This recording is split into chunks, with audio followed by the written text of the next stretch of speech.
إن الحمد لله نحمده ونستعينه ونستغفره ونؤمن به ونتوكل عليه ونعوذ بالله من شرور أنفسنا ومن سيئات أعمالنا من يهده الله فلا مضل له ومن يضلل فلا هادي له وأشهد أن لا إله إلا الله وحده لا شريك له وأشهد أن محمدا عبده ورسوله أما بعد أعوذ بالله من الشيطان الرجيم بسم الله الرحمن الرحيم لقد من الله على المؤمنين إذ بعث فيهم رسولا من أنفسهم يتلو عليهم آياته ويزكيهم ويعلمهم الكتاب والحكمة وإن كانوا من قبل لفي ضلال مبين وأيضا قال الله تبارك وتعالى هو الذي أرسل رسوله بالهدى ودين الحق ليظهره على الدين كله ولو كره المشركون وأيضا قال الله تبارك وتعالى لقد كان لكم في رسول الله أسوة حسنة لمن كان يرجو الله واليوم الآخر وذكر الله كثيرا رب اشرح لي صدري ويسر لي أمري واحلل عقدة من لساني يفقه قولي أما بعد محترم برادرم عبید صاحب ناظم علاقہ ذمہ داران جماعت اور میرے محترم بزرگوں نوجوانوں نوعمر بچوں اور خواتین اسلام، آج کی اس خوبصورت مجلس میں ایک اہم موضوع کو بیان کرنے کے لیے حاضر ہوا ہوں۔ موضوع ہے سیرت طیبہ کا انقلابی پیغام۔ اول تو اس کو سمجھیے کہ انقلاب کس کو کہتے ہیں۔ انقلاب تبدیلی، کسی چیز کو الٹ دینا، پلٹ دینا، بدل دینا۔ نبی اکرم صلی اللہ علیہ وسلم نے جس معاشرے کو تبدیل کیا، وہاں کے رہنے والوں کو بدلا، ان کی زندگی میں انقلاب پیدا کیا، اول اس کو سمجھے کہ وہ کیا تھا۔ سیدنا عیسیٰ علیہ السلام کے دنیا سے اٹھائے جانے کے بعد تقریباً 600 سال گزرتے ہیں، اور قوم عرب کے لیے آخری پیغمبر اس وقت تک سیدنا اسماعیل علیہ السلام تھے۔ ان کو گزرے ہوئے 2000 سال ہو چکے تھے۔ اس طویل عرصے میں وقت گزرنے کے ساتھ ساتھ الہی تعلیمات، انبیاء کی دعوت، انبیاء کا دیا ہوا پیغام، لوگ اس کو بھولتے چلے گئے، اور ایک وقت ایسا آن پہنچا کہ پوری زمین الہی تعلیمات سے خالی ہو گئی۔ اس کا نتیجہ یہ نکلا کہ انسان اپنے خالق، اپنے مالک، اپنے حاکم اس کو بھلا بیٹا اس سے لا تعلق ہو گیا، اور عقائد کے حوالے سے من گڑت فلسفے، عقائد، نظریات، خود ساختہ طریقے اختیار کر لیے جو کفر اور شرک کی صورت میں عرب معاشرے میں بھی اور عرب سے باہر بھی وہ پھیلتے چلے گئے۔ عقیدے کا انحراف یہ وہ بنیادی انحراف ہے جس کے نتیجے میں انسان کی پوری زندگی بدل جاتی ہے۔ اگر عقیدہ درست ہوگا تو اس کے نتیجے میں عمل اور اخلاق درست ہوگا تو پوری زندگی درست ہوگی، اور جب عقیدے میں بگاڑ اور فساد آ جائے تو اس کا اثر انسان کی پوری زندگی پر پڑتا ہے۔ لہذا یہ وہ مرکزی انحراف تھا جو قوم عرب نے بھی اختیار کیا، اور قوم بنی اسرائیل جو دنیا میں امامت کے منصب پر فائز تھے، انہوں نے بھی انحراف اختیار کیا اس حوالے سے۔ وہ الہی تعلیمات جو موسیٰ علیہ السلام اور عیسیٰ علیہ السلام اور دیگر انبیاء نے ان کو دی، تورات، انجیل، زبور کی صورت میں ان کے پاس جو الہی تعلیمات تھی اس میں تحریف کر ڈالی۔ اسی کے نتیجے میں یہودیت اور عیسائیت پیدا ہو گئی، اور قوم عرب عملاً مشرک بن گئے، عقیدے کے اعتبار سے مشرک بن گئے۔ پھر عقیدے کا جیسے میں نے آپ کو بتایا کہ اثر پڑتا ہے انسانی زندگی پر، تو جب اللہ کے بارے میں درست عقیدہ ہی نہ رہا تو اللہ کا خوف کہاں رہا، اللہ کے سامنے حاضری اور جواب دہی کا احساس کہاں رہا؟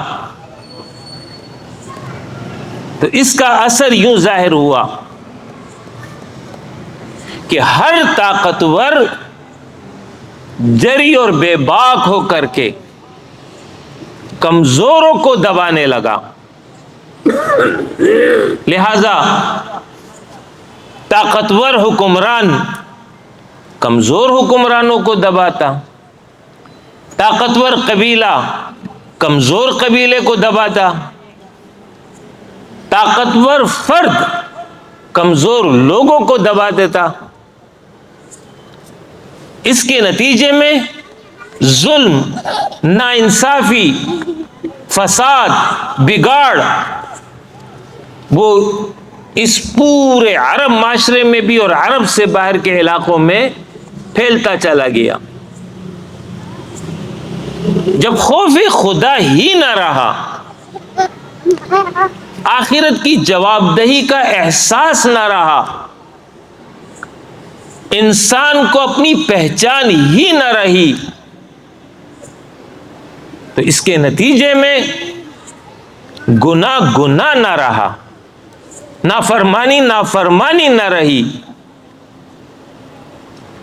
تو چوری، قتل، ڈاکہ، زنا، فحاشی، بے حیائی، سود ان معاشروں میں پھیلتے چلے گئے۔ اس پورے معاشرتی نظام کو اور لوگوں کے ان احوال کو قرآن مجید نے ایک ہی جملے میں بیان کیا کہ وَإِن كَانُوا مِن قَبْلُ لَفِي ضَلَالٍ مُبِينٍ، انسان کھلی گمراہی میں مبتلا ہو چکا تھا۔ اب رسول اللہ صلی اللہ علیہ وسلم تشریف لاتے ہیں. اب ان کی یہ ذمہ داری ہے لِيُظْهِرَهُ عَلَى الدِّينِ كُلِّهِ، جو نظام آپ کو دیا گیا ہے، جو پیغام آپ کو دیا گیا ہے، اس کو پورے زمین پر آپ نے حاوی کرنا ہے، غالب کرنا ہے. اور زمین پر جو یہ بگاڑ اور فساد اور جو ظلم اور ناانصافی پر مبنی انسانی معاشرہ ہے، اس کو یکسر تبدیل کرنا ہے. آپ کا عرصہ نبوت 23 سال کی زندگی ہے، عرصہ حیات 63 سال ہے، اور عرصہ نبوت 23 سال ہے. قبل از نبوت اس معاشرے میں آپ 40 سال گزارتے ہیں. اس وقت آپ کے پاس وحی نہیں تھی، پیغام ربانی نہیں تھا، لیکن آپ کی طبیعت سلیمہ، فطرت الہی جو اللہ نے فطرت انسان کی بنائی ہوئی ہے، اسی پر قائم تھی. آپ نے اپنی زندگی میں کبھی بت پرستی نہیں اختیار کی، کبھی جھوٹ نہیں بولا، کبھی کسی کو اذیت اور تکلیف نہیں دی، بلکہ اس کے بالمقابل آپ انسانیت کے لیے قبل از نبوت بھی سراسر خیر خواہ تھے. لوگوں کے فلاح اور لوگوں کے خیر خواہی کے لیے جو آپ سے ممکن ہوتا، جو آپ کے بس میں ہوتا، آپ اس کو کرتے تھے. یہی وجہ ہے کہ جب پہلی وحی آئی اور ایک طبعی خوف آپ پر لاحق ہوا، اور جب گھر تشریف لائے، اپنی اہلیہ محترمہ سیدہ خدیجہ رضی اللہ عنہا کو وہ واقعہ بیان کیا جو غار حرا میں آیا، اور پھر اس کے بعد فرمایا کہ خشیت علی نفسی، اے خدیجہ مجھے اپنی جان کا خطرہ ہے. تو اس موقع پر سیدہ خدیجہ رضی اللہ عنہا نے آپ کے ان عمدہ مکارم اخلاق اس کو واضح کیا، نمایاں کیا کہ ہرگز نہیں، خدا کی قسم اللہ کبھی آپ کو رسوا نہیں کرے گا. آپ تو صلہ رحمی کرتے ہیں، آپ تو بے کسوں کا بوجھ اٹھاتے ہیں، آپ تو غریبوں کے لیے کماتے اور ان پر خرچ کرتے ہیں، غریب پرور ہیں، آپ تو مہمان نواز ہیں. کوئی مہمان آپ کے پاس آ جائے آپ اس کی مہمان نوازی کرتے ہیں. مشکل وقت میں حق کا ساتھ دیتے ہیں. ایسی ہستی کو اللہ کبھی ضائع نہیں کرے گا. قبل از نبوت آپ امین اور صادق کے لقب سے معروف تھے، اور پھر جب آپ پر وحی آئی اور آپ کو آپ کا مشن سونپا گیا، وہ مشن یہی انقلاب کا تھا. آپ نے 23 سال کے مختصر عرصے میں صفر سے اپنے کام کا آغاز کیا.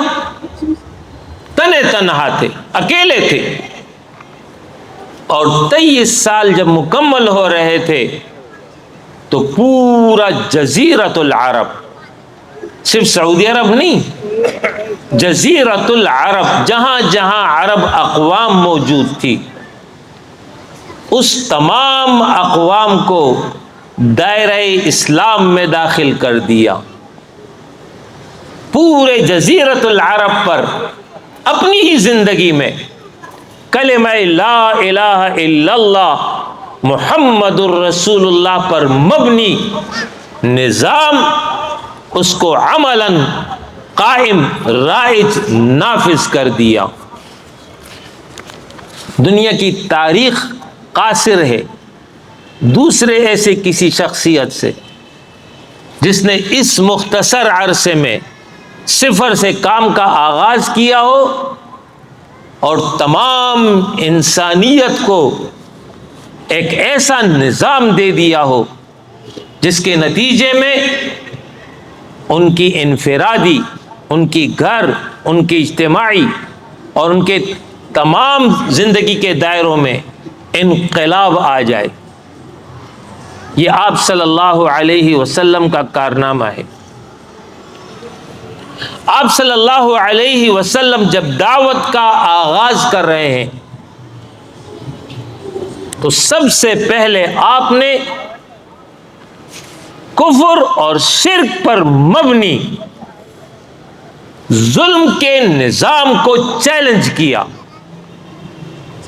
اور کھلم کھلا دو ٹوک الفاظ میں اپنا پیغام سنا دیا، قولوا لا الہ الا اللہ تفلحون۔ توحید پر مبنی نظام زندگی کی بنیاد رکھ دی کہ اس کلمے کو قبول کر لو، کامیاب ہو جاؤ گے، تم عرب کے مالک بن جاؤ گے، عجم تمہارے تابع ہو جائیں گی۔ لا الہ الا اللہ بہت بڑا انقلابی پیغام ہے جس کی ابتدا ہی انکار سے ہے۔ لا الہ، میں نہیں مانتا ہوں کسی الہ کو، کسی کی عبادت نہیں ہوگی، کسی کی اطاعت نہیں ہوگی، کسی کی سپرمیسی اور بالادستی قبول نہیں ہے، کسی کا نظام، کسی کا قانون، کسی کا آئین، کسی کا دستور قابل قبول نہیں ہے۔ لا الہ، یہ جو زمین پر الہ بن بیٹھے ہیں، کہیں قیصر ہے، کہیں کسریٰ ہے، کہیں مقوقس ہے، کہیں ابو لہب ہے، کہیں عتبہ ہے، کہیں شیبہ ہے، کہیں ولید ہے، کہیں حبل ہے، کہیں لات ہے، کہیں منات ہے، کہیں عزیٰ ہے، میں نہیں مانتا ہوں الا اللہ، مگر ایک اللہ کو مانتا ہوں۔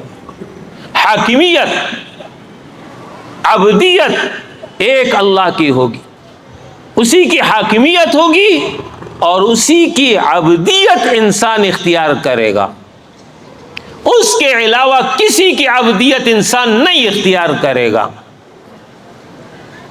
فَمَن يَكْفُرْ بِالطَّاغُوتِ وَيُؤْمِن بِاللَّهِ فَقَدِ اسْتَمْسَكَ بِالْعُرْوَةِ الْوُثْقَىٰ لَا انفِصَامَ لَهَا۔ طاغوت کہتے ہی اسی کو ہیں جو اللہ کے قانون کے مقابلے پر، اللہ کے نظام کے مقابلے پر اپنا قانون، اپنا نظام، اپنا دستور پیش کرے، طاقت کے بل بوتے پر، قوت کے بل بوتے پر لوگوں کو اپنی اطاعت پر مجبور کرے، اگرچہ وہ اطاعت کا حقدار نہیں ہے لیکن اس کے پاس طاقت ہے، اس کے پاس اسلحہ ہے، اس کے پاس مادی طاقت ہے، لہذا اس بنیاد پر وہ لوگوں کو مجبور کرے کہ جو عقیدہ میں تمہیں دوں، جو نظریہ میں تمہیں دوں، جو نظام زندگی میں تمہیں عطا کروں، جو طرز زندگی تمہیں دوں، وہ تم نے اختیار کرنی ہی کرنی ہے۔ اسی کو طاغوت کہتے ہیں۔ تو یکفر طاغوت، طاغوت کا انکار کرے، لا الہ، میں نہیں مانتا ہوں، کسی کی سپرمیسی کو نہیں مانتا ہوں۔ لہذا رسول اللہ صلی اللہ علیہ وسلم نے کفر اور شرک پر مبنی اس نظام کو چیلنج کر دیا اور توحید کا پیغام سنا دیا. یہ آپ کے انقلابی پیغام کی ابتدا تھی اور اس کی بنیاد تھی. یہ ایک سجدہ ہے جسے تو گراں سمجھتا ہے، ہزار سجدوں سے دیتا ہے آدمی کو نجات. یہ سجدہ کسی نے اختیار کر لیا، اس کے بعد وہ پھر کسی کا غلام نہیں رہتا ہے، وہ کسی کی اطاعت نہیں کرتا. لیکن اگر یہ سجدہ وہ نہیں اختیار کرتا ہے تو پھر وہ ہر در پر سجدہ ریز ہو جاتا ہے. رسول اللہ صلی اللہ علیہ وسلم کا سب سے بڑا کارنامہ یہی تھا کہ انسان کو انسانوں کی غلامی سے نکال کر کے رب کی غلامی میں دے دیا. انسان ایسا نہیں ہو سکتا کہ وہ اپنے خالق کا بھی نافرمان بن جائے، اپنے خالق کا بھی باغی بن جائے. جیسے لبرل نظریہ ہے کہ لبرل نظریے میں انسان آزاد ہے، اس پر کسی کی بالادستی نہیں ہے، لہذا نہ خالق ہے، نہ مالک ہے، نہ حاکم ہے، نہ معبود ہے. وہ کسی کی حاکمیت نہیں مانے گا تو کسی نہ کسی کی تو پھر بھی انسان مانے گا. وہ پھر حاکمیت مانتا ہے اپنے خواہش نفس کو، اس کا الہ وہی بن جاتا ہے. افرأیت من اتخذ الہہ ہواہ، کیا تو نے اس شخص کو دیکھا جس نے اپنے خواہش نفس کو اپنا الہ بنا دیا؟ یہ لبرل نظریہ ہے کہ انسان کسی کی حاکمیت نہ مانے تو خالق کی بھی حاکمیت نہ مانے تو پھر نتیجہ یہ نکلتا ہے کہ وہ پھر اپنے نفس کا غلام بن جاتا ہے. رسول اللہ صلی اللہ علیہ وسلم نے انسان کو بتایا کہ تم نے غلامی اختیار کرنی ہے، لیکن یہ غلامی انسانوں کی نہیں ہوگی، یہ غلامی انسانوں کے دیے ہوئے نظام کی نہیں ہوگی، یہ غلامی تمہارے خالق، تمہارے مالک، تمہارے معبود اللہ کی ہوگی، اسی کی غلامی اختیار کرو گے. عقیدے کے باب میں دوسرا اہم انقلاب جو رسول اللہ صلی اللہ علیہ وسلم نے قائم کیا وہ تھا عقیدہ آخرت. انسان کو بتایا کہ اے لوگو، یہ دنیا کی زندگی حقیقی زندگی نہیں ہے، یہ وقت مہلت ہے، یہ وقت عمل ہے. کسی کو 40، کسی کو 60، کسی کو 90، کسی کو 100 سال دی گئی ہے.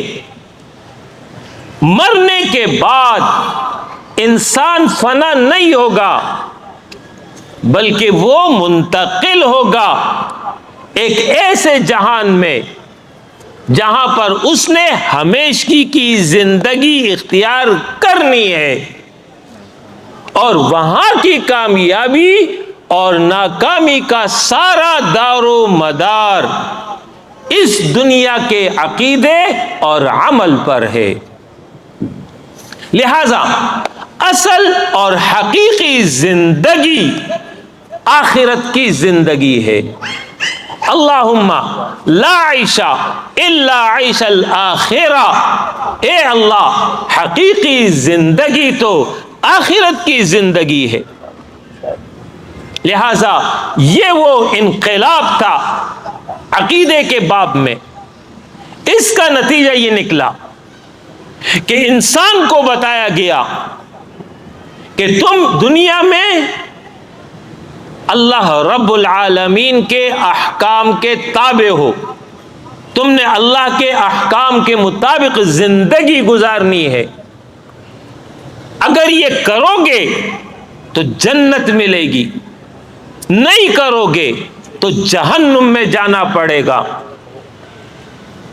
اس عقیدے کا اثر انسان کی زندگی پر پڑا.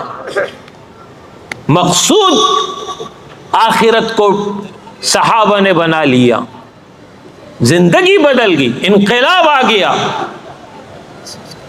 آپ صلی اللہ علیہ وسلم کا جو پیغام تھا اس میں اخلاقی انقلاب، اخلاق کے باب میں جو تبدیلی پیدا کی وہ یہ کہ رسول اللہ صلی اللہ علیہ وسلم نے فرمایا انما بعثت لأتمم مکارم الاخلاق، مجھے اخلاق کی تکمیل کے لیے بھیجا گیا ہے.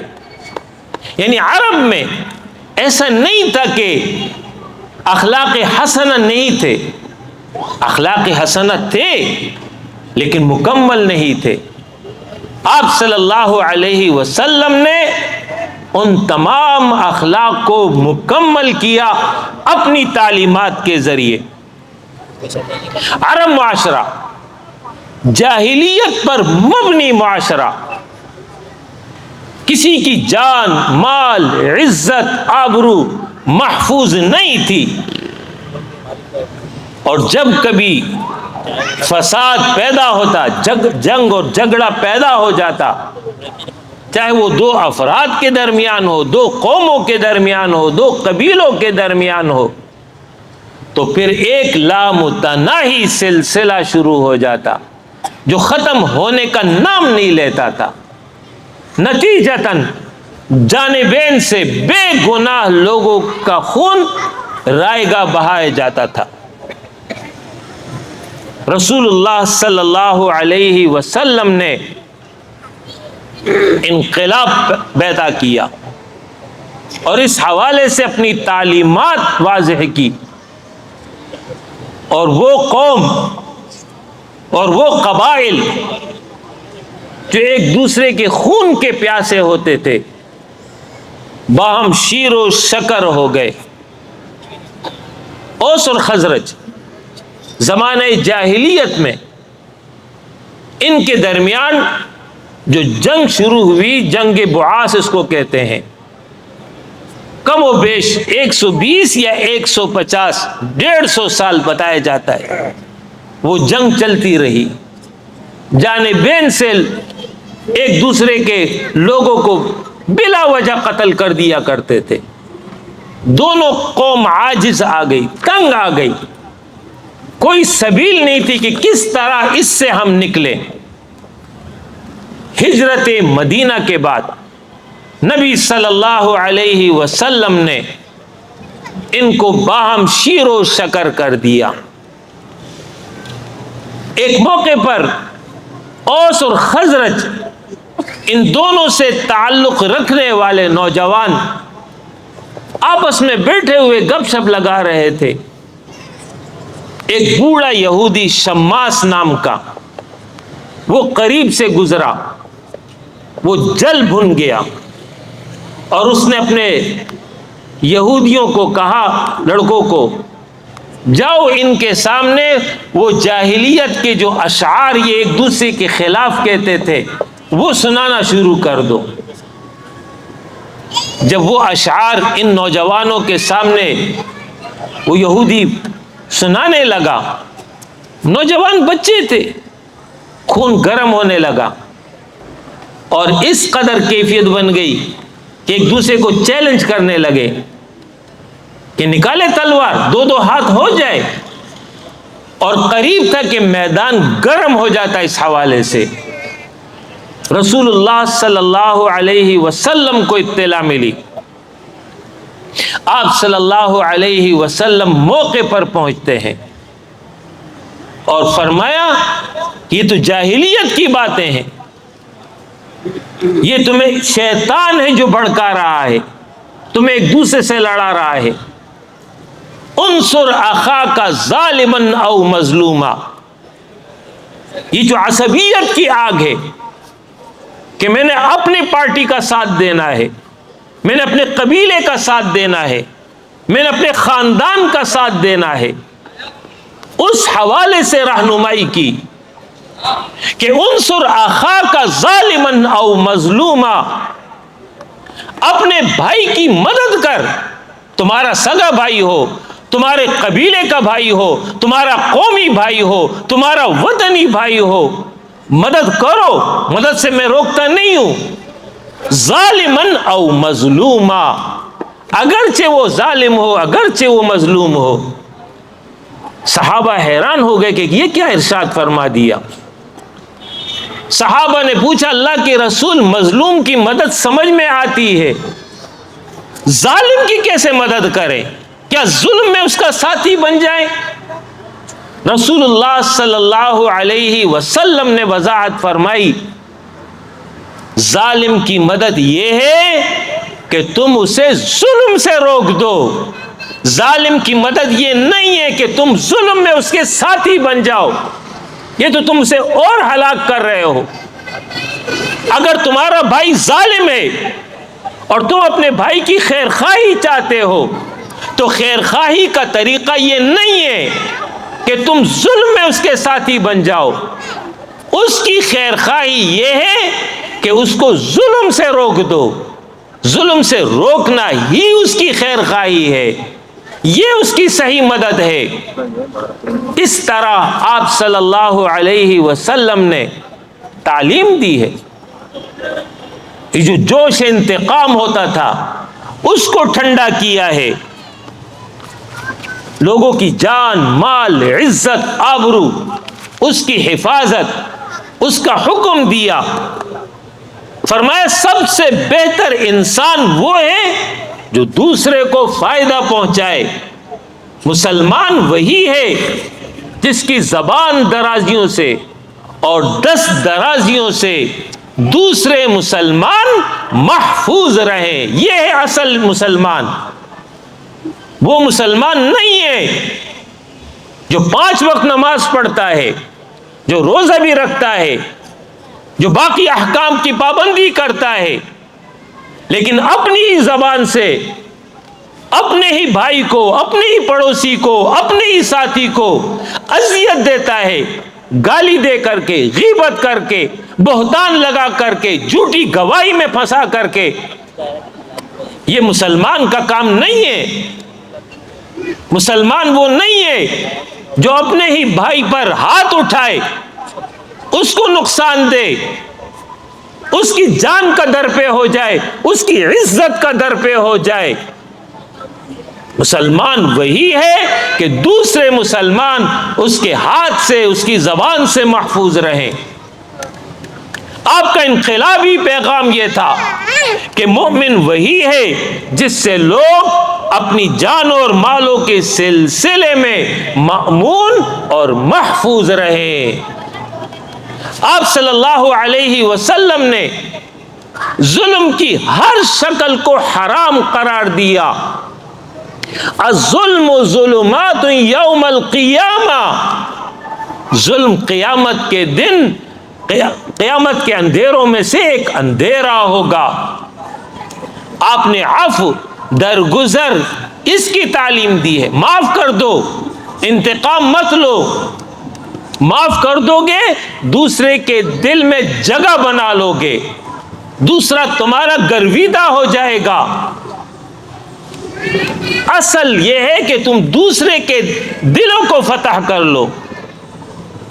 طائف کے میدان میں آپ کو زخمی کیا گیا، لہو لہان ہوئے، فرشتے آئے، جبریل آئے، عرض کرنے لگے آپ حکم کریں۔ دونوں پہاڑوں کے جو طائف کے اطراف میں ٹکرا دیتے ہیں، پوری قوم ہلاک ہو جائے گی۔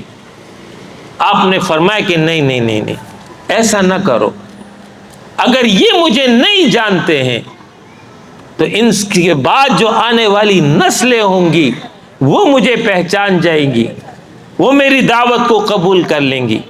آپ نے بد دعا نہیں دی، آپ نے دعا دی اپنے دشمنوں کو جنہوں نے آپ کو زخمی کیا، آپ کو لہو لہان کیا۔ اہلیان مکہ جو 21 سال تک آپ سے دشمنی کرتے رہے، 13 سال دور مکی، 8 سال دور مدنی، لیکن جب مکہ فتح ہوا تو سب آپ کے سامنے سر نگو کھڑے تھے۔ آپ نے پوچھا آپ کی تم لوگوں کے ساتھ کیا معاملہ ہو؟ فرمایا آپ بھی شریف، آپ کے والد بھی شریف، آپ کے دادا بھی شریف، ہم آپ سے خیر کی امید رکھتے ہیں۔ رسول اللہ صلی اللہ علیہ وسلم نے فرمایا لا تثریب علیکم، تم پر کوئی الزام نہیں ہے، وانتم طلقاء، تم سب آزاد ہو۔ اس طریقے سے آپ نے عفو درگزر کی مثال قائم کی ہے، پیغام دیا ہے درگزر کر دیا کرو، معاف کر دیا کرو۔ سیدنا امیر حمزہ رضی اللہ عنہ آپ کے چچا بھی ہیں، آپ کے ہم عمر رضاعی بھائی بھی ہیں، ہم عمر تھے، بچپن میں دونوں نے ایک ساتھ ایک خاتون کا دودھ پیا تو رضاعی بھائی بھی بن گئے۔ اس وجہ سے آپ دونوں میں بہت زیادہ قربت اور ایک دوسرے کے ساتھ محبت اور تعلق تھا۔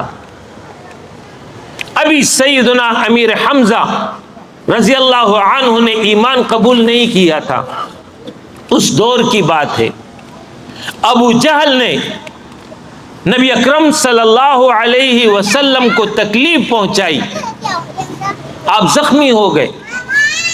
اس کی خبر سیدنا امیر حمزہ کو ہو گئی، وہ مسلمان نہیں تھے اس وقت، ان کو بتا دیا کہ تمہارے بھتیجے کو ابو جہل نے مارا۔ وہ اسی وقت غصے کے عالم میں اٹھے اور جہاں ابو جہل موجود تھا وہاں پہنچ کر کے اس کی خوب پٹائی کی کہ تمہاری جرت کیسے ہوئی کہ تم نے میرے بھتیجے پر ہاتھ اٹھایا ہے، اور آ کر کے نبی صلی اللہ علیہ وسلم کو اطلاع دے دی، بھتیجے خوش ہو جاؤ، تیرا بدلہ میں نے لے لیا۔ یہی وہ وقت تھا، اس موقع پر نبی اکرم صلی اللہ علیہ وسلم نے فرمایا چچا میں تو خوش نہیں ہوں، بھتیجے تیرا بدلہ لے لیا، خوش نہیں ہے تو کب خوش ہوگا؟ رسول اللہ صلی اللہ علیہ وسلم نے فرمایا چچا میں تو اس وقت خوش ہوں گا جب تو میرا دیا ہوا کلمہ قبول کر لے۔ یہی وہ وقت تھا جو سیدنا امیر حمزہ کے دل پر یہ بات جا کر کے لگی، اور وہ فوراً زبان سے گویا ہوئے اشہد اللہ الہ الا اللہ و اشہد ان محمد رسول اللہ۔ یہ وہ عظیم صحابی ہیں، یہ وہ عظیم صحابی تھے جن کو غزوہ احد میں وحشی نامی غلام نے بے دردی سے قتل کیا، اور قتل کے بعد ان کا کلیجہ نکالا گیا، اس کو چپایا گیا۔ آپ صلی اللہ علیہ وسلم کو بہت تکلیف پہنچی، بہت درد پہنچا۔ فتح مکہ کے بعد یہی وحشی آپ صلی اللہ علیہ وسلم کی خدمت میں حاضر ہوتا ہے اور کلمہ پڑھ لیتا ہے، مسلمان ہو جاتا ہے۔ نبی صلی اللہ علیہ وسلم نے اسے معاف کر دیا، اور پھر پوچھا کہ وحشی مجھے وہ واقعہ تو سنا، وہ واقعہ کیا ہوا تھا؟ وحشی نے وہ پورا واقعہ غزوہ احد کا جب سنانا شروع کیا، نبی صلی اللہ علیہ وسلم کے آنکھوں سے آنسو جاری تھے، یہ واقعہ سن رہے تھے۔ اس کے بعد آپ صلی اللہ علیہ وسلم نے فرمایا وحشی میں تمہیں اپنی مجلس میں آنے سے منع نہیں کرتا ہوں، میری مجلس میں آؤ، دین سیکھو، لیکن میری مجلس میں میرے سامنے مت بیٹھنا، اس لیے کہ تمہیں دیکھتا ہوں مجھے چچا یاد آ جاتے ہیں، پھر بے ساختہ آنکھوں سے آنسو جاری ہوں گے، لہٰذا میری مجلس میں آؤ لیکن دائیں بائیں بیٹھا کرو۔ آپ نے عفو درگزر کی تعلیم دی ہے۔ حبار بن اسود یہ وہ شخص ہے جس نے آپ کی بڑی صاحبزادی، آپ کی چہیتی، آپ کی شہزادی سیدہ زینب رضی اللہ عنہا جب وہ مکہ سے ہجرت کر کے مدینہ کے جانب روانہ ہوئی تو حبار بن اسود نے نیزہ مار کر کے، یہ کجاوے میں سوار تھی اونٹ پہ، وہ نیزہ ان کو لگا، یہ گری، پیٹ پہ بچہ تھا وہ مر گیا، آپ زخمی ہو گئی، بعد میں اسی زخم کی وجہ سے شہید بھی ہو گئی۔ نبی صلی اللہ علیہ وسلم کو مدینہ میں اطلاع ملی کہ آپ کی بڑی صاحبزادی کے ساتھ اس طرح کا واقعہ ہو گیا، آپ کو بہت تکلیف پہنچی، بہت غمگین ہوئے، لیکن یہی حبار بن اسود فتح مکہ کے بعد آپ کی مجلس میں، آپ کے خدمت میں حاضر ہوتا ہے، کلمہ پڑھ لیتا ہے، مسلمان ہو جاتا ہے، آپ نے معاف کر دیا، بدلہ نہیں لیا۔ اکرمہ بن ابی جہل، ابو جہل کا بیٹا، وہ ابو جہل جس کے بارے میں رسول اللہ صلی اللہ علیہ وسلم نے فرمایا فرعون هذه الامہ، اس امت کا فرعون ابو جہل ہے۔ فتح مکہ کے بعد یہ اکرمہ مکہ سے بھاگا، اس نے یہ سمجھا کہ نبی صلی اللہ علیہ وسلم تو مجھے نہیں چھوڑیں گے، میں تو اس کے سب سے بڑے دشمن کا بیٹا ہوں۔ وہاں سے فرار ہوا، جدہ پہنچا، کشتی میں سوار ہو گیا کہ میں عرب کے علاقے سے نکل جاؤں۔ وہ کشتی بھنور میں کسی طوفان میں پھنس گئی، تو وہاں پر جو مشرک تھے وہ سب اللہ کو پکارنے لگے کہ اللہ بچا۔ تو اکرمہ نے کہا کہ اللہ کو کیوں پکارتے ہو؟ ہمارا لات ہے نا، حبل ہے، منات ہے، عزا ہے، ان کو پکارو نا۔ تو باقی مشرک جو تھے وہ کہنے لگے کہ یہاں لات، منات، عزا کوئی بھی نہیں پکار سنتا، یہاں پر ایک اللہ ہی سنتا ہے۔ تو اکرمہ نے کہا کہ یہی بات تو رسول اللہ صلی اللہ علیہ وسلم 21 سال تک بیان کرتے رہے کہ لوگوں ایک اللہ کو پکارو، وہ تمہاری مدد کرے گا، اس کے علاوہ کوئی تمہاری مدد نہیں کر سکتا۔ مشرک کہنے لگے اکرمہ تم جو چاہو سمجھو، یہاں پر تو ایک اللہ سنتا ہے۔ یہ ماجرا دیکھ کر کے اکرمہ نے دل میں عہد کر لیا کہ اگر میں اس طوفان سے بچ گیا، میں نے تو کلمہ قبول کر لینا ہے۔ اللہ کا حکم، کشتی بھنور سے نکل آئی، ساحل سے ٹکرا گئی، وہاں سے یہ مکہ پہنچا، جا کر کے سیدھا نبی صلی اللہ علیہ وسلم کی خدمت میں حاضر ہو گیا اور کلمہ پڑھ لیا۔ نبی صلی اللہ علیہ وسلم نے اسے معاف کر دیا۔ یہ تھا میرا نبی، جو مجھ سے کٹے میں اس سے جڑوں، جو مجھے محروم کرے میں اسے عطا کروں۔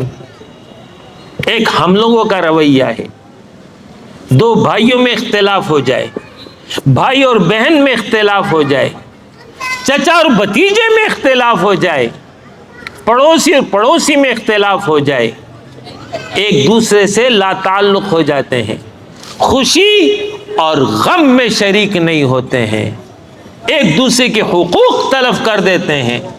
وہ میری شادی میں نہیں آیا، میں اس کی شادی میں نہیں جاؤں گا، وہ میرے غم میں نہیں آیا، میں اس کے غم میں نہیں جاؤں گا۔ یہ طریقہ میرے پیغمبر کا نہیں ہے۔ میرے پیغمبر کا طریقہ یہ ہے کہ معاف کر دو، درگزر سے کام لو۔ آپ صلی اللہ علیہ وسلم نے جو نظام دیا، اس نظام کی تعلیم یہ تھی کہ سچ بولو، امانت کا خیال رکھو، عدل و انصاف سے کام لو، مخلوق پر رحم دل بن جاؤ۔ جو لوگوں پر رحم نہیں کرتا، اللہ بھی اس پر رحم نہیں کرتا۔ جو چھوٹوں پر شفقت نہ کرے، جو بڑوں کی عزت نہ کرے، اس کا ہم سے کوئی تعلق نہیں ہے۔ آپ کی تعلیم بردباری کی تھی، حلم کی تھی، صبر کی تھی، استقامت کی تھی دور مکی، 13 سال کا عرصہ، مسلسل آزمائش، مسلسل امتحانات، آپ کے صحابہ کو تکلیف پہنچائی گئی۔ سیدنا بلال رضی اللہ عنہ کو تپتی ریت پہ لٹا دیا جاتا، آپ وہ منظر اپنی آنکھوں سے دیکھتے۔ سیدنا یاسر اور ان کے صاحبزادے عمار اور ان کی اہلیہ سمیہ، ان تینوں پر ابو جہل بدبخت انتہائی مظالم اختیار کرتا، اس قدر مظالم ہوتے جو برداشت سے باہر ہوتے۔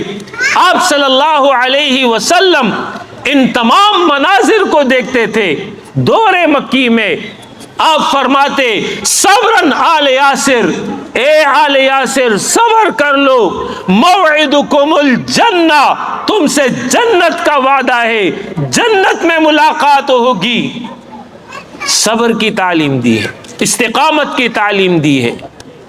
ایسا نہیں آزمائش آ جائے تو دین سے دستبردار ہو جاؤ، دین سے لا تعلق ہو جاؤ، کونے خدرے میں چلے جاؤ۔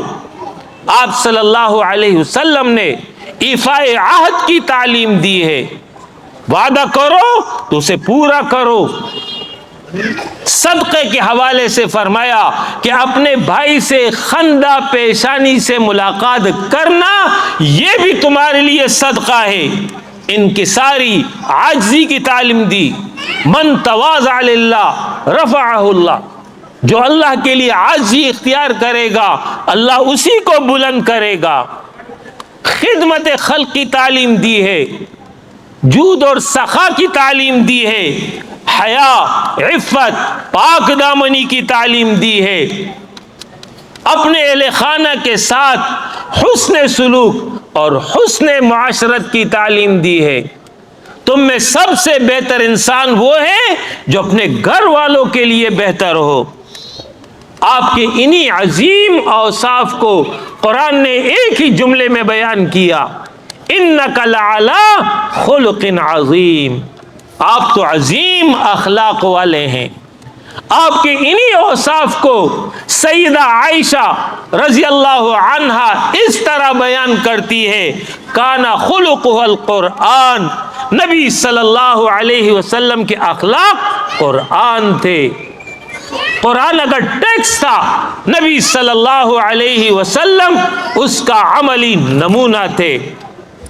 آپ نے عدل اور انصاف پر مبنی معاشرہ قائم کیا، ایک ایسا معاشرہ تشکیل دیا جو انصاف کا علم بردار ہو، مساوات کی پرورش ہوتی رہے، طبقاتی تفاوت اور اونچ نیچ اسلام کی نظر میں جاہلیت کی لعنت اور غلاظت ہے۔ ناانصافی امن عالم اور بقائے انسانیت کی راہ میں سب سے بڑی رکاوٹ ہے۔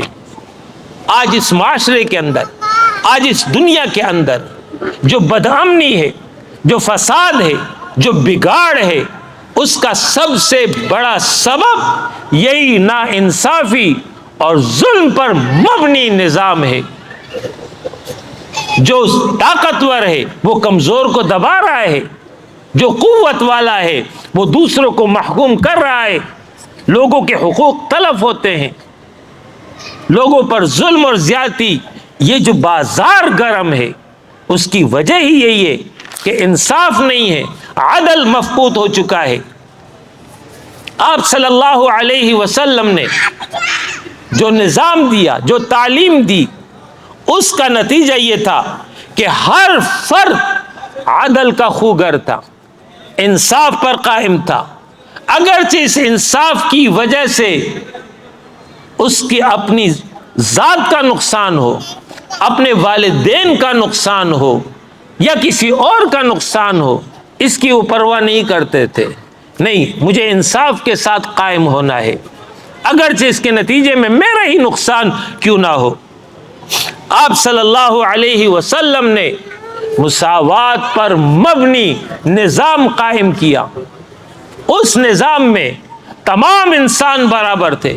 کلکم بنو آدم، تم سب آدم کی اولاد ہو، آدم مٹی سے پیدا کیے گئے ہیں. کسی عجمی کو کسی عربی پر، کسی عربی کو کسی عجمی پر کوئی فضیلت نہیں، نہ کسی کالے کو گورے پر، نہ کسی گورے کو کالے پر کوئی فضیلت ہے. فضیلت کا معیار ان اکرمکم عند اللہ اتقاکم، معیار یہ ہے جو تم میں سب سے زیادہ اللہ سے ڈرے گا وہی سب سے زیادہ اللہ کے ہاں معزز ہوگا. معیار شرف تقوی کو قرار دیا ہے.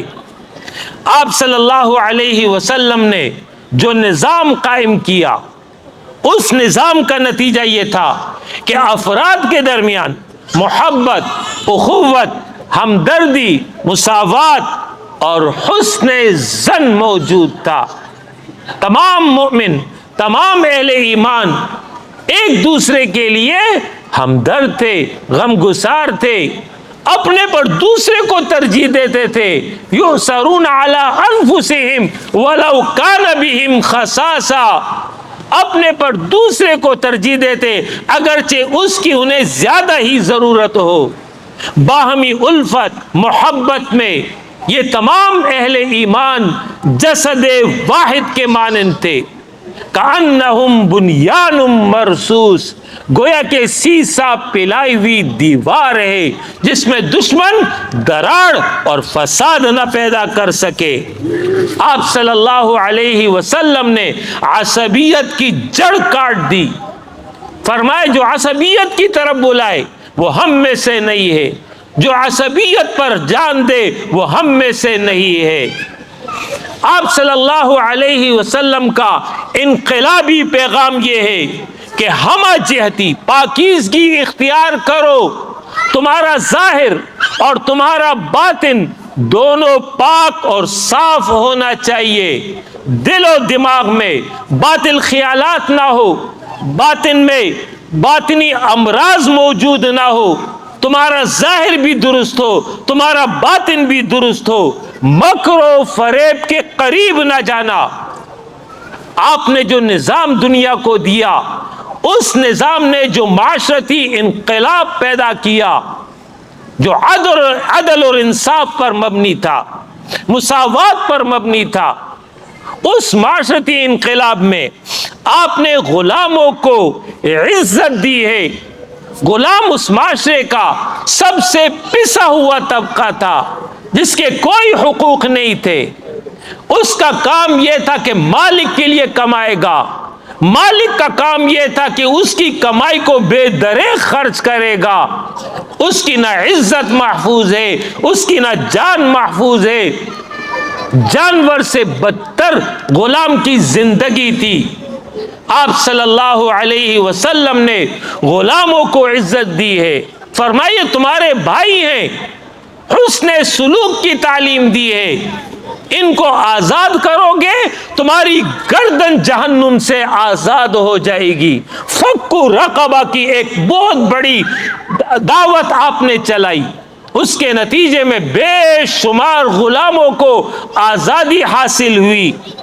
آپ صلی اللہ علیہ وسلم نے جو نظام دیا، اس نظام کے نتیجے میں عورت کو جینے کا حق حاصل ہو گیا.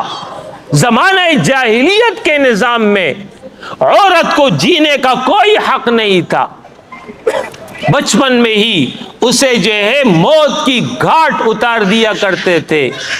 آپ صلی اللہ علیہ وسلم نے اسے جینے کا حق دیا ہے. فرمایا جو 3 بچوں کی پرورش کر لے وہ جنت میں میرا ایسا رفیق ہوگا. دونوں انگلیاں اپنی ساتھ ملا دی. جو 2 کی پرورش کرے گا وہ میرا رفیق ہوگا. صحابہ بیان کرتے اگر کوئی صحابی 1 کا بھی بول دیتا، آپ صلی اللہ علیہ وسلم 1 کے لیے بھی یہی خوشخبری سناتے. آپ صلی اللہ علیہ وسلم نے فرمایا جو بچیوں کی وجہ سے آزمائش میں ڈالا گیا، اس پر اس نے صبر کر لیا، یہی بچیاں قیامت کے دن اس کے لیے جہنم سے بچاؤ کا آڑ بن جائیں گی. آپ نے عورت کو جینے کا حق دیا، وراثت میں حصہ دیا، بحیثیت بیٹی، بحیثیت بہن، بحیثیت بیوی بحیثیت ماں اس کے حقوق اور مقام کو بیان کیا۔ ماں کے حوالے سے فرمایا جنت ماں کے قدموں کے نیچے ہے، عزت دی، احترام دیا، مقام دیا۔ آپ صلی اللہ علیہ وسلم نے جو نظام انسانیت کے نام دیا، اس نظام میں حقوق کی ادائیگی کی تاکید موجود ہے۔ اس حوالے سے سب سے اول اور سب سے اہم حق اللہ کا حق۔ رسول اللہ صلی اللہ علیہ وسلم نے ایک مرتبہ سیدنا معاذ بن جبل رضی اللہ عنہ سے پوچھا، اے معاذ، جانتے ہو بندوں پر اللہ کا حق کیا ہے؟ سیدنا معاذ نے جواب میں عرض کیا، اللہ اور اس کا رسول بہتر جانتا ہے۔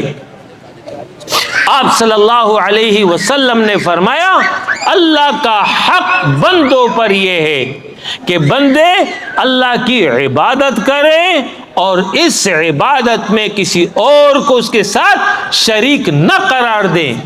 اور پھر پوچھا، اے معاذ، کیا تم جانتے ہو بندوں کا حق اللہ پر کیا ہے؟ انہوں نے پھر جواب میں عرض کیا کہ اللہ اور اس کا رسول بہتر جانتا ہے۔ آپ صلی اللہ علیہ وسلم نے فرمایا بندوں کا حق اللہ پر یہ ہے کہ جو بندے اللہ کی عبادت کریں اور اس کے ساتھ کسی اور کو شریک نہ قرار دے، وہ ان کو جہنم سے بچا لے۔ اللہ کا حق سب سے مقدم ہے، پھر رسول اللہ صلی اللہ علیہ وسلم کا حق ہے، اور پھر اس کے بعد حقوق العباد۔ آپ صلی اللہ علیہ وسلم نے اس حوالے سے مفصل تعلیم دی ہے۔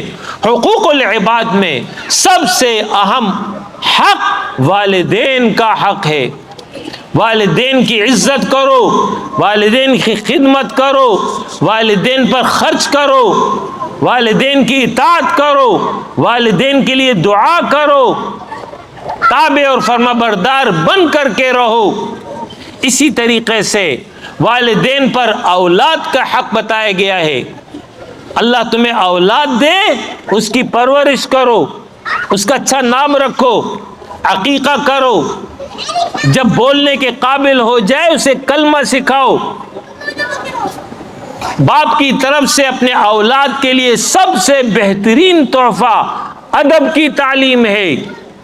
7 سال کی عمر کا ہو جائے نماز کی تعلیم دو، 10 سال کی عمر کا ہو جائے نماز نہ پڑھے مارو، سختی کرو۔ 10 سال کی عمر میں بچوں کے بستر الگ کر دو۔ اپنے اولاد کے درمیان عدل سے کام لوگے، کسی کو دوسرے پر ترجیح نہیں دو گے، خواہ بیٹا ہو یا بیٹی ہو، سب کے ساتھ عدل اختیار کرو۔ اس طرح حقوق بتائے، میاں بیوی کے حقوق بتائے، شوہر کے حوالے سے تعلیم دی ہے کہ تم نے اپنی بیوی کی حفاظت کرنی ہے، اپنی بیوی کی دینی اور اخلاقی تربیت کے تم ذمہ دار ہو۔ وَالرَّجُلُ رَاعٍ عَلَىٰ أَهْلِ بَيْتِهِ، مرد اپنی بیوی اور گھر کا ذمہ دار اور نگران ہے، قیامت میں اس سے اس کے بارے میں سوال ہوگا۔ بیوی کو تعلیم دی ہے اللہ کے ماں سوا کسی اور کے سامنے سجدہ جائز ہوتا، بیوی کو حکم کرتا اپنے شوہر کو سجدہ کرے۔ وہ خاتون جو اس حال میں دنیا سے رخصت ہوئی، اس کا شوہر اس سے راضی رہا، وہ جنت میں جائے گی۔ آپ صلی اللہ علیہ وسلم نے فرمایا جو خاتون 5 وقت نماز پڑھے، ماہ رمضان کے روزے رکھے، اپنی عزت کی حفاظت کرے، اپنے شوہر کی اطاعت کرے، جنت کے 8 دروازے اس کے لیے کھول دیے جائیں گے، جس دروازے سے چاہے وہ داخل ہو جائے۔ اس طرح ایک دوسرے کے ساتھ حسن معاشرت کی تعلیم دی ہے، رشتہ داروں کے حوالے سے صلہ رحمی کی تعلیم دی ہے۔ فرمایا جو صلہ رحمی نہیں کرتا ہے، رشتہ داروں کے حقوق نہیں ادا کرتا، فرمائے جنت سے محروم ہوگا۔ پڑوسیوں کے حقوق بتائے ہیں، فرمائے کہ وہ شخص مومن نہیں ہے کہ خود تو سیر ہو کر کے پیٹ بھر لے اور اس کا پڑوسی بھوکا ہو۔ آپ صلی اللہ علیہ وسلم نے ایک عورت کے بارے میں جب بتایا گیا کہ حضرت اس کے پڑوسی اس کے شر سے پریشان ہے، فرمائیے جہنم میں جائے گی۔ دوسری عورت کے بارے میں بتایا گیا کہ اللہ کے رسول اس کے پڑوسی اس کے شر سے محفوظ ہیں، فرمایا یہ عورت جنت میں جائے گی۔ عام مسلمانوں کے حقوق بتائے ہیں، عام انسانوں کے حقوق بتائے ہیں، جانوروں تک کے حقوق آپ نے بتائے ہیں، حلال حرام کی تمیز متعین کی ہے۔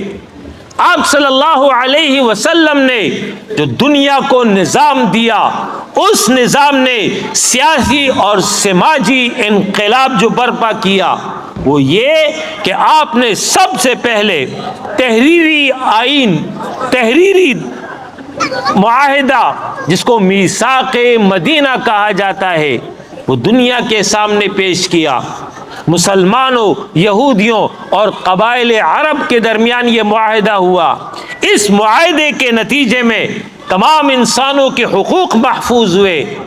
مدینہ دنیا کی پہلی فلاحی ریاست تھی جس نے انسانوں کے فلاح کے لیے کام کیا۔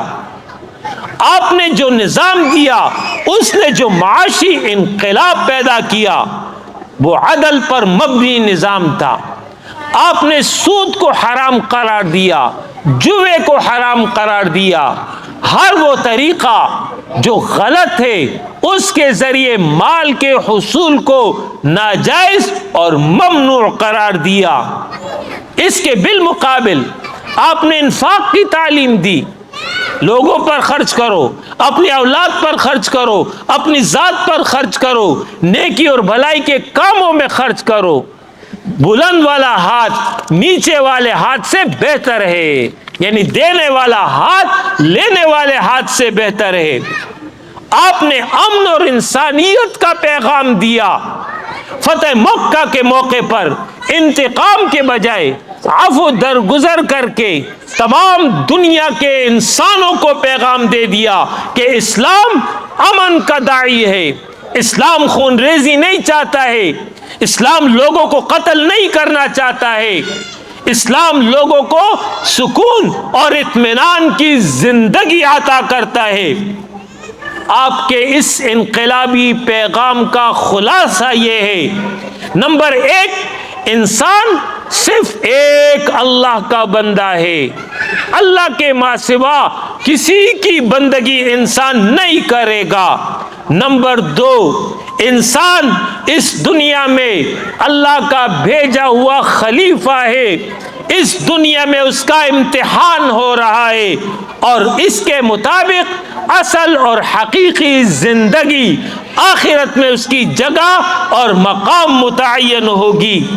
آپ صلی اللہ علیہ وسلم نے اخلاق حسنہ اختیار کرنے کی تعلیم دی، عدل و مساوات پر قائم رہنے کی تعلیم دی، کمزوروں اور غریبوں کے ساتھ حسن سلوک، حقوق اللہ اور حقوق العباد کی صحیح ادائیگی کی تعلیم دی۔ غرض پوری انسانیت کے لیے آپ نے امن، سکون کا پیغام دیا ہے۔ یہی وہ نظام ہے جس پر عمل کے نتیجے میں انسانیت فلاح اور کامیابی سے ہمکنار ہو سکتی ہے۔